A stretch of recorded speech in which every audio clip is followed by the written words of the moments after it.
Hello नमस्कार friends, Manav Rohit Singh. You are watching my official YouTube channel better for SSC for better preparations. UP BEd प्रवेश परीक्षा 2021 के लिए हम लोग प्रैक्टिस सेट करा रहे हैं, जिसमें अब हम स्टार्ट कर रहे हैं कुछ थ्योरी पोर्शंस। जैसे कि आपका पहले जो मैं स्टार्ट कर रहा हूँ वो स्टार्ट कर रहा हूँ रस, क्योंकि आपने देखा होगा कि आपके 50 क्वेश्चन में से एटलीस्ट 2 क्वेश्चन तो आपका रस से होता ही है, और कभी कभी किसी सेट में आपको 4 नंबर के भी दिख जाते हैं रस। तो रस एक्चुअली बहुत आसान है, लेकिन इसको अच्छे तरीके से पढ़ते हैं, इंटरेस्टिंग वे में पढ़ते हैं तो आपको आसानी हो जाएगा। तो उसी को थ्योरी करेंगे, उसके बाद थ्योरी के साथ साथ आपको बाद में इसका एमसीक्यू भी करवाएंगे, जो कि प्रीवियस एग्जाम में पूछा गया है। तो सबसे पहले हम थ्योरी का फर्स्ट पार्ट स्टार्ट करते हैं। तो ये जो आज हम लोग स्टार्ट कर रहे हैं ये पार्ट फर्स्ट है, ठीक है। ये हमारा पार्ट 1 है, क्लियर है, पार्ट 1। और उसके बाद 2-3 पार्ट और आएगा जिसमें कंप्लीट हो जाएगा एटलीस्ट आपका। तो सबसे पहले हम बात करते हैं कि भाई अगर आपसे पूछा जाए रस है क्या, तो इसको समझते हैं। सबसे पहले रस क्या है, देखिए सुनिए। रस का शाब्दिक अर्थ क्या होता है, मतलब रस का मतलब क्या होता है। रस मतलब, इसका मतलब ही होता है आनंद। भाई आनंद को अगर इंग्लिश में बात करेंगे तो क्या होता है, जॉय, ठीक है, या इंजॉय भी बोल सकते हो, जॉय बोल सकते हो। इंग्लिश में जॉय, इंजॉय और आनंद, ठीक है, कहते नहीं इंजॉय। तो रस इसका मतलब ये हुआ। देखो रस हमें कैसे मिलता है। सपोज दैट आपने कोई नॉवेल पढ़ा, ठीक है, कोई काव्य को पढ़ रहे हैं हम लोग, कोई नॉवेल पढ़ रहे हैं, कोई लव स्टोरी पढ़ रहे हैं, और मान लीजिए हम कुछ मूवी सुन रहे हैं, या कोई सॉन्ग सुन रहे हैं, या किसी के लेक्चर ऐसे सुन रहे हैं, शायरी सुन रहे हैं। तो ये सब जब हम सुनते हैं और कोई भी नॉवेल पढ़ते हैं या कोई मूवी भी देखते हैं, तो इससे जो हमें आनंद की अनुभूति होती है उसको रस कहा जाता है, ठीक है। ये इतनी सी बात आपको क्लियर होना चाहिए, ठीक है, कि रस किसे कहते हैं। ओके, रस के कितने अंग हैं, तो रस के एक्चुअली में 4 हैं। आपसे पूछा जा सकता है कि रस के अंग कितने हैं। माय डियर, रस के 4 अंग हैं, जो कि अभी आप देख भी रहे होंगे आपकी स्क्रीन पर।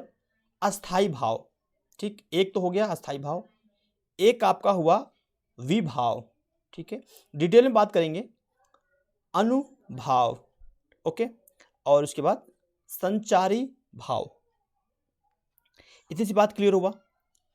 तो सबसे पहले इसमें हम बात करेंगे आपका अस्थाई भाव के बारे में।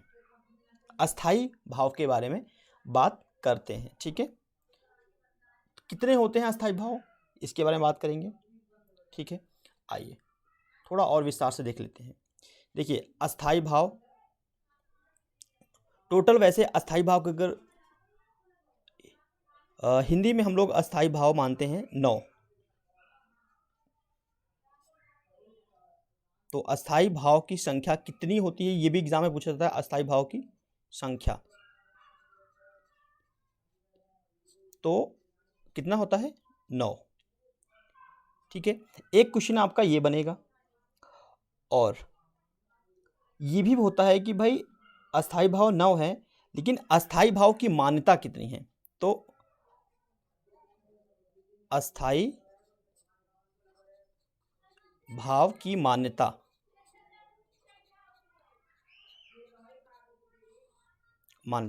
तो ये है 11। अब देखो अगर एग्जाम में आपका पूछता है अस्थाई भाव की संख्या कितनी है, तो अगर वहां पे 9 और 11 दोनों ऑप्शन गिवन है, तो आपका जो राइट आंसर होगा वो होगा 9।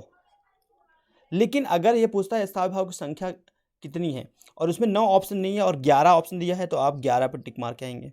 मतलब आपकी फर्स्ट चॉइस जो होनी चाहिए वो 9 होना चाहिए, ठीक है। जो 2 एक्स्ट्रा हो गया, 9 तो देख रहे हैं, जो एक्स्ट्रा 2 हो गए थे वो हो गए थे वात्सल्य और भगवत विषयक, ठीक है, 2 और बढ़ा दिया गया था। तो 2 क्वेश्चन बन जाता है। एक ये ऐसे भी पूछ सकता है कि अस्थाई भाव की मान्यता कितनी है, तो 11, और अस्थाई भाव की संख्या कितनी है, 9। क्लियर हुआ ये चीज़ें, ऐसे क्वेश्चन बनते हैं। तो वही चीज़ मैं आपको रिपीट कर रहा हूँ। तो टोटल अभी जब इसमें देखने हैं कि अस्थाई भाव कौन कौन से हैं। देखो एक तो आप पढ़ेंगे, जैसे कि आप पढ़ेंगे श्रृंगार, ठीक है, श्रृंगार का अस्थाई भाव क्या है, रति। सबसे इम्पोर्टेंट जो ना, सबसे इम्पोर्टेंट यही है जो मैं आपको ये दिखा रहा हूँ, ये सबसे इम्पोर्टेंट है। इसको एटलीस्ट आपको लर्न करना है, 5 से 6 बार पढ़ना है आपको कंटिन्यू। जैसे सिंगार, सिंगार का अस्थाई भाव होता है रति, ठीक है। उसके बाद होता है करुण, करुण, करुण का क्या होता है? शोक, करुण का अस्थाई भाव होता है शोक। ये पूछता है आपका कि करुण का अस्थाई भाव क्या है, वहाँ पे ऑप्शन गिवन होगा और वहाँ पे एक ऑप्शन आपका शोक भी मिलेगा। उसके बाद एक होता है रौद्र, रौद्र मतलब होता है क्रोध, एंगर ना। उसके बाद होता है अद्भुत, अद्भुत का आप 2 मान सकते हैं, आश्चर्य और विस्मय। ओके, नेक्स्ट देखते हैं शांत। शांत का अस्थाई भाव क्या होता है माय डियर? निर्वेद होता है और निवृत्ति, दोनों में से एक मान सकते हैं। उसके बाद भक्ति रस, भक्ति रस में आप भगवत विषयक रति या फिर अनुराग, ठीक है। उसके बाद नेक्स्ट देखिए, उसके बाद आता है कि हास्य रस, हास्य रस का अस्थाई भाव क्या है? हास्य। वीर रस, वीर रस का अस्थाई भाव क्या है? उत्साह।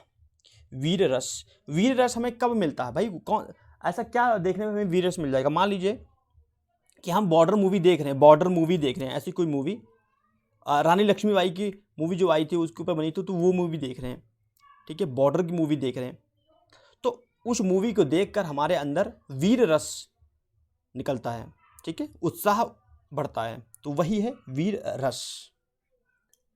और मान लीजिए कोई ऐसी मूवी देख लिया कि जिसमें भूत या चुड़ैल उड़ैल हो, तो भाई तो उसमें भयानक, तो मतलब भय वाला, भय रस, ठीक है। उसके बाद विभत्स का अस्थाई भाव होता है जुगुप्सा एंड वात्सल्य का अस्थाई भाव होता है वात्सल्य रति, ठीक है। अभी फर्स्ट पार्ट है तो मैं इतना ही एक्सप्लेन करूंगा, उसके बाद सेकंड पार्ट में मैं पूरा एक्सप्लेन कर दूंगा इस सब चीज़ को, ठीक है। ओके, तो ये तो क्लियर हो गया आपका। अब हम देख लेते हैं कि और क्या क्वेश्चन बनता है एग्जाम में। अगर इतना आप याद करेंगे ना तो एग्जाम में आपको बहुत सारा मार्क्स गेन हो जाएगा। तो कुछ पॉइंट मैं आपको लिखवा रहा हूँ, उसको लिख सकते हैं।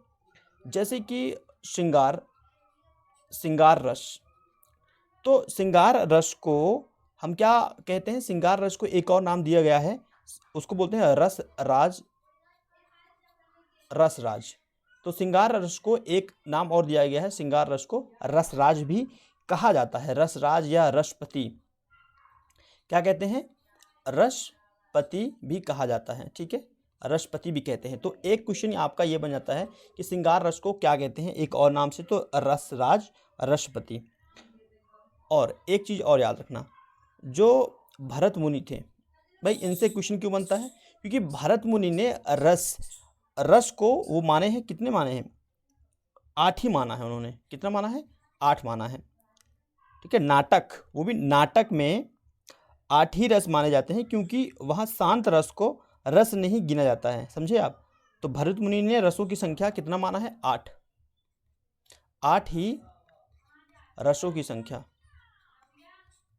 रसों की संख्या माना है, क्योंकि ये क्वेश्चन आ जाता है, माना है, ठीक है। तो जो भरत मुनि ने, इन्होंने 8 ही रसों की संख्या को माना है। तो क्वेश्चन ये भी आएगा भरत मुनि ने कितने रसों की संख्या माना है, तो आपको पता होना चाहिए 8 रसों की संख्या माना है, ठीक है। और रसों की संख्या, उसको और क्या कहते हैं? 9 रस कहते हैं। तो रसों की संख्या को, रसों की जो संख्या है, रसों की संख्या को क्या कहते हैं? 9 रस, 9 रस। ये भी आपको याद करना चाहिए, इंपॉर्टेंट है, ठीक है। रसों की संख्या को 9 रस कहा जाता है, ठीक है। ये क्लियर हुआ? ये 3 पॉइंट आपको याद करना है, क्योंकि 3 पॉइंट एग्जाम में पूछता है, यहाँ से क्वेश्चन बनता है। अब आगे की बात देख लेते हैं। तो एक दृष्टि में इसको याद करने वाली चीज़ है, तो याद कर लीजिए। रस की संख्या कितना है? एग्जाम में पूछेगा, कितने होते हैं? 4। अस्थाई भाव क्या है? भाव प्रधान, ठीक है। अस्थाई भाव की संख्या कितनी है? 9। अस्थाई भाव मान्यता है, तो कितनी मान्यता है? 11, ठीक है।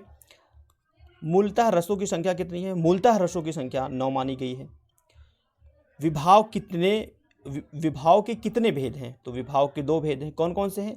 एक है आलम्बन विभाव, एक है उद्दीपन विभाव, ठीक है। तो विभाव के भी 2 भेद हैं। तो 4 होते हैं, रस के 4 अंग हैं। अस्थाई भाव बात कर लिया और विभाव बात कर लिया। अब नेक्स्ट जो हम बात करेंगे, नेक्स्ट पार्ट में, उसमें अनुभव और संचारी भाव को बात करेंगे। बाकी हम एक्सप्लेन क्या करेंगे नेक्स्ट वाले पार्ट में, इसको पूरा एक्सप्लेन करेंगे, ठीक है। आपके ये सारे रस को एक्सप्लेन करूँगा अच्छे से एग्जाम्पल के थ्रू, तो आपको और बेटर अंडरस्टैंडिंग के साथ समझ में आएगा। उसके बाद हम लोग एक पार्ट बनाएंगे जिसमें MCQ, एटलीस्ट 2 पार्ट बनेगा MCQ, क्योंकि एटलीस्ट हम लोग 100 MCQ करने वाले हैं, जो कि आपके एग्ज़ाम से बिल्कुल पॉइंट टू पॉइंट रहेगा, ठीक है। तो ये वीडियो आपको कैसा लगा आपको कमेंट करना है और चैनल को सब्सक्राइब करना है, क्योंकि जब तक आप चैनल को सब्सक्राइब ही नहीं करेंगे, बेल आइकन को आप इस तरीके से प्रेस नहीं करेंगे, नोटिफिकेशन नहीं पाएंगे, ठीक है। एंड लाइक, शेयर और कमेंट, ये आपकी रिस्पॉन्सिबिलिटी है, आपको करना है। And thank you for watching this video. Next video फिर से मिलते हैं, तब तक के लिए धन्यवाद फ्रेंड्स।